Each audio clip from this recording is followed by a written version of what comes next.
in my mind at a young kid, I could tell, man, the way I was processing things wasn't right. Right. I mean, I suffered from severe toxic stress. And that was one of the big reasons why I started, I had a learning disability. My focus in life was way off. I was afraid. I was afraid of everything. And when you have that kind of foundation growing up, and that's where you start life at, is being abused and also working all nights at a skating rink, not going to school, and you have a guy who's an alcoholic, and the second he got drunk, he got mad. And so our house lived in fear. Yeah. And the one thing that you can't ever get out of a kid's mind is your mom's mind, like your mom's face. The terror of your mom's That's the face. worst. So, I didn't care about my brother. I didn't care about me. But I saw this woman go from Mary Poppins, the sweetest person on the planet Earth. And when you see your mom start to transform to a shell, to a person whose face becomes stoic, a person who has no emotion, and that changes a kid.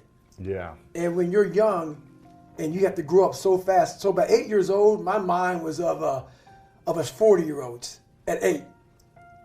My family, like life came at me, and it makes your brain, you're not outside playing with kids. You're trying to avoid getting beat. Yeah. You're avoiding all these things. Yeah.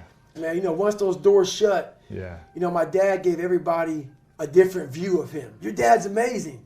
Those doors shut, man, and the devil himself came out.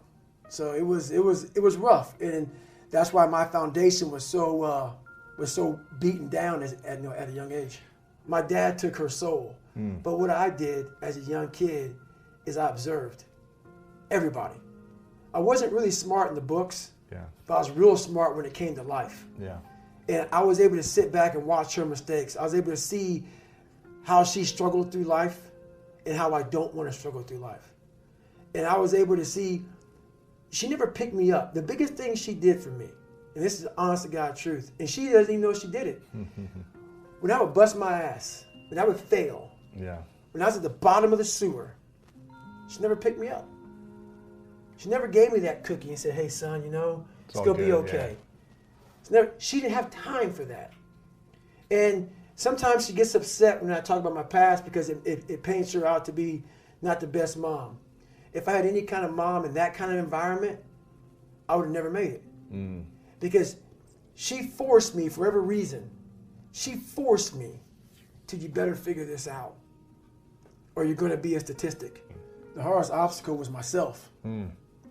I started realizing more and more and more that all these people were gone. What was haunting me was me. I can't control my dad. I can't control the people calling me nigger. I can't control all these things. But they were things that kept me down. It started becoming my reality. My reality was what they made it out to be. And I became the most important conversation you'll ever have with your life, in your life is when you have yourself. And my conversation was absolutely horrifying. I'm dumb. I'm nobody.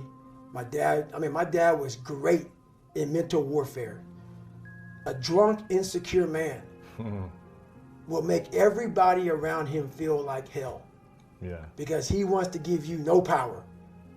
And that's why he was so mean to my mom and myself and my brother, because he didn't want anybody to get above him. He wanted to keep you down low. So when you're growing up with all of this stuff, all this hate, and it wasn't the beatings.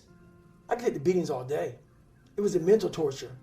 So when, at a young age, your parents put a dialogue in you of confidence or you're nobody. So that voice in my head was, I'm a loser. And then it was confirmed when I got in school, and in third grade, I was falling behind. They want to put me in a special school, with kids who can't learn. Right. Then it was confirmed what my dad was saying. So that confirmed it.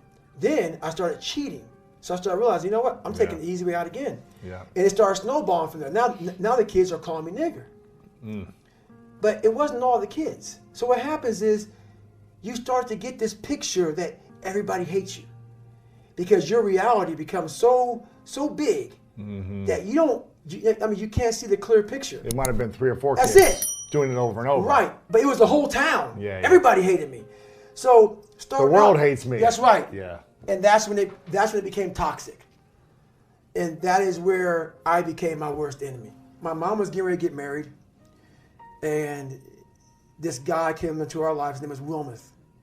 He came into our lives, and like I always say, whenever my life's getting better, God will put another challenge in front of me. He gets murdered. And we moved back to Brazil. So we moved from this town, this small town in Brazil, and we moved to Indianapolis, Indiana. A lot more blacks, a lot more different.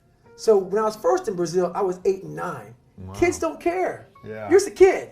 I look different, but kids don't care. Yeah. Kids don't know. But when I moved and I came back, I'm no longer a kid. So all the kids I grew up with, I'm now different. I'm different. So there's about 5 black kids in my school. And the reality came when I came out one day and on my car was spray painted, "Nigger, we're going to kill you." Oh my gosh. And about 10 minutes from Brazil, Indiana is a small town called Center Point, Indiana. Uh-huh. And Center Point, Yeah, Indiana was at that time a huge hub of the KKK. Wow. In 1995, the Klan marched on the 4th of July parade. And I don't know if the picture's in, I don't know if any pictures are in there, but if not, there's a picture in the book in 1995, 10 minutes from my house, of crosses being burnt. 10 minutes from my house. Wow. So when you have all this negativity growing up, and now you're cheating and you're doing this, and your dad beats you, and you know your mom's fiance gets murdered, and tragedy after tragedy after tragedy, and then you come to this, and your mom's working 3 jobs. You know, she's not home at all. She never saw one report card of mine. She didn't know how bad off I was in school. She was hustling, trying to make money, and I was the man of the house, lying, sneaking around, not going to school, cheating, right, everything I could.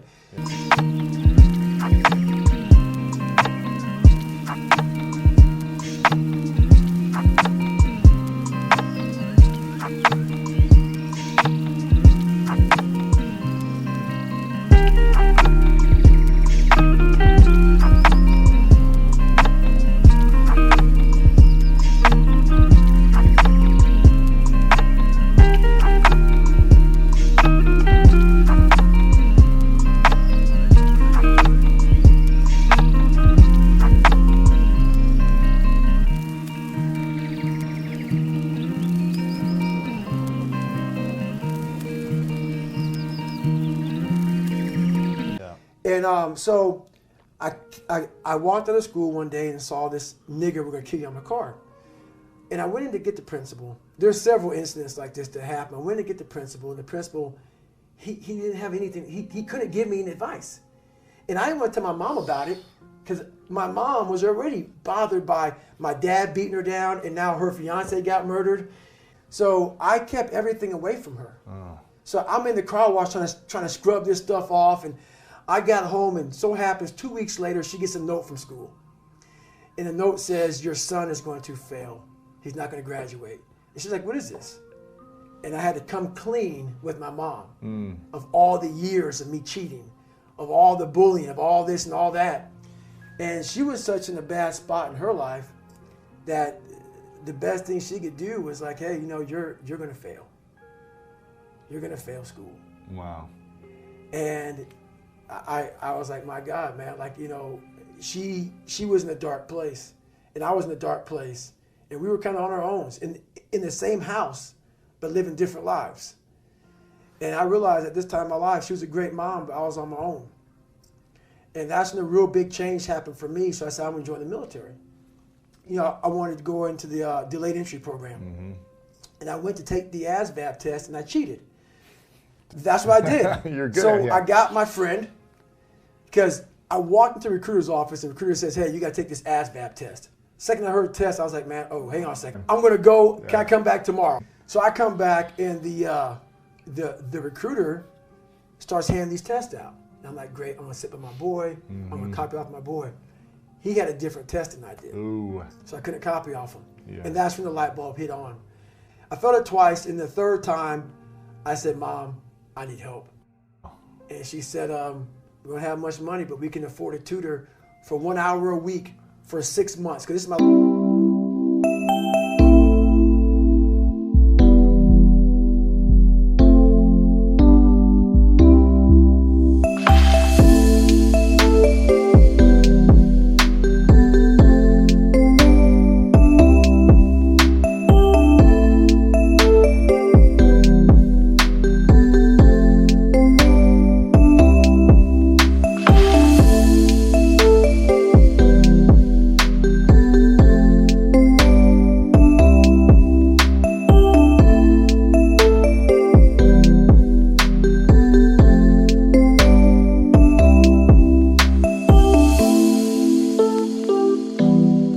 last time taking the test.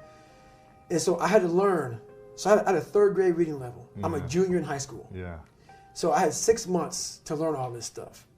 And I only had a tutor for 1 hour a week. So basically what happened was she would come in for an hour and I wasn't picking it up. Any of it. I just couldn't retain anything. Yeah. And it was so much to learn that overwhelmed me. So basically what happened was I realized I had to go by the store and buy spiral notebooks. And I had to literally write down every single thing repeatedly. Like, so what may take you an hour to learn, it took me hours, 6, 8, 9, 10 hours. I had to write the same thing down. Simple stuff. So I didn't really learn it. I could just recall it from writing it down so many times that on page 71, I remember seeing that. Yeah. And that's how I did it. And I ended up passing that test. And I got in the military.